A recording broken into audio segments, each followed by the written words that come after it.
The movement of Pacquiao keeping Hatton in trouble. Manny Pacquiao never fails to surprise me with what he brings to the table. It's always a little better than I thought. In the biggest win of his career. And a huge right hand from Ugas. With that jab, yet again, and a good left hook. Threw Ugas off balance, and he might have stunned him there. Now Barrios back to the body, and then connects on the left cross. Stuns Ugas, and a huge left hook. Caught Ugas, stunned him. 4, 5, 6, 7, 8. Look at me. Come here. You all right? Pacquiao beat and positioned a lot of fighters with his feet and his movement. He has a dance rhythm when he attacks his target. Y me partiría el corazón. Ojalá que no sea. Yo creo y voy a que gana Manny Pacquiao. Pero si es lo contrario, que gana Mario Barrios, va a demostrar que es el mejor. It's one thing when analysts split over a fight. It's another when the men who've been there, who felt Manny Pacquiao's speed, his angles, his storm, don't all stand on the same side. That's what makes this different. Because for the first time in years, legends, Hall of Famers, champions, even a man who shared the ring with Pacquiao himself aren't united in their predictions. And that's what has the boxing world leaning closer to the screen. This isn't just another comeback fight. At 45, Pacquiao isn't chasing a payday. He's chasing relevance against a younger, hungrier Mario Barrios, a fighter who's carved his way through the welterweight division with pressure, power, and patience. On paper, Pacquiao's resume dwarfs Barrios. 8 divisions, dozens of names in the Hall of Fame already crossed out. But boxing doesn't care about paper when age steps into the equation. And that's exactly why this fight has turned every legend into a strategist. Each seeing something different when they play it out in their heads. Some, like Bernard Hopkins, look at Pacquiao and see themselves. A man who refuses to fade, who knows how to steal rounds with intelligence rather than youth. Others like Marco Antonio Barrera shake their heads at the math, pointing to legs that don't move like they used to and the danger of facing a man young enough to still be writing his own story. And then there's Y. Dennis Ugas, the man who once handed Pacquiao the kind of loss that looked like the end, now watching from the outside, hesitant to choose Manny outright. And that hesitation, that split, is what makes this fascinating. Legends aren't just picking sides. They're revealing what they value most. Experience or momentum, legacy or hunger, the past or the future. Because this fight isn't just Pacquiao versus Barrios. It's a debate about what wins when time starts tipping the scales. Coming up, we break down every opinion, every prediction, and why. Pacquiao beat and positioned a lot of fighters with his feet and his movement. He has a dance rhythm when he attacks his target.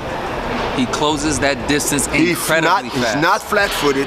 He's here, he's here, he's here. He stays on his toes. He got a bounce to him. See, if there's one legend who didn't hesitate to back Pacquiao, it's Bernard Hopkins. And it's not hard to see why. Hopkins sees a lot of himself in Manny, a fighter who refuses to let age dictate his story. Speaking to Talk Sport, Hopkins praised Pacquiao's experience and speed, suggesting that even at 45, those tools could still be enough to frustrate a younger, less seasoned opponent like Mario Barrios. Coming from Hopkins, that's not just lip service. This is a man who was still winning world titles in his late 40s, who built an entire second career on outthinking fighters half his age. Hopkins has always believed that ring IQ, patience, and conditioning can overcome youthful explosiveness. And he sees Pacquiao as one of the few fighters in history who can still weaponize those same tools long after most would have retired. His prediction, a decision win for Pacquiao. Hopkins didn't talk knockouts or wild exchanges. He spoke about control, about using angles and movement to dictate the fight's tempo. It's a classic Hopkins blueprint. Take away the younger man's confidence early, limit his chances to land clean, and make him question himself round by round. What's interesting is how much Hopkins values what Pacquiao still has over what he's lost. Yes, the legs aren't what they were when Manny dismantled Oscar de la Hoya or blitzed Keith Thurman in 2019, but Hopkins argues that the kind of experience Pacquiao carries into the ring can neutralize Barrios's pressure if used correctly. He doesn't need to outwork him, Hopkins said. He just needs to outthink him. It's a statement rooted in Hopkins's own philosophy, one that helped him extend his career deeper than almost any elite fighter in history. But it also raises a question. Is Pacquiao still the fighter who can apply that kind of cerebral dominance? Or is Hopkins' confidence more about what Manny was rather than what he is now? For Hopkins, there's no doubt he's betting on legacy over youth, on craft over chaos. And for fans who still believe in Pacquiao's ability to turn back time, Hopkins just became their loudest, most credible voice. Marco Antonio Barrera, one of the most respected Mexican legends and a man who shared eras with Manny Pacquiao, doesn't see it the same way Bernard Hopkins does. In an interview with Talk Sport, Barrera was direct. The math doesn't add up for Manny. Coming from someone who knows what it's like to fight at the highest level into his later years, that statement carried weight, and it wasn't just dismissive, it was rooted in logic. Barrera's reasoning focused on three things: age, activity, and Barrios's relentless style. At 45, Pacquiao is fighting not just a younger man, but a fighter with youth-driven stamina and a rhythm that doesn't break easily. Barrera has been in wars where younger fighters dragged veterans into uncomfortable waters, and he sees Barrios as exactly that kind of opponent. To him, it's not about whether Pacquiao's skills have declined drastically. It's about whether his body can sustain 12 rounds of consistent pressure without slowing down enough for Barrios to take over late.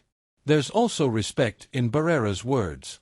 He didn't dismiss Pacquiao's chances outright, acknowledging his incredible legacy and noting that Manny will always carry fight-ending speed, even at this stage. But Barrera made it clear that in a battle between experience and youth, he'd favor youth when the age gap is this wide. Barrios is in his prime, Barrera explained, implying that a fighter still building his career has an edge in hunger and physical resilience. What makes Barrera's perspective particularly compelling is how true it rings to the Mexican boxing philosophy he represents. Mexican fighters and Mexican legends value volume, aggression, and the willingness to outlast an opponent more than they value surgical perfection. Barrios embodies that, and Barrera sees that as the deciding factor. For fans who agree with Barrera, this isn't disrespect toward Pacquiao, it's realism. Legends eventually slow down. And against a fighter who won't stop coming forward, slowing down for even a round or two could cost everything. So, while Hopkins waves the banner for experience, Barrera waves the flag for youth, pressure, and momentum. It's not a choice made lightly. But in Barrera's mind, it's the only logical one.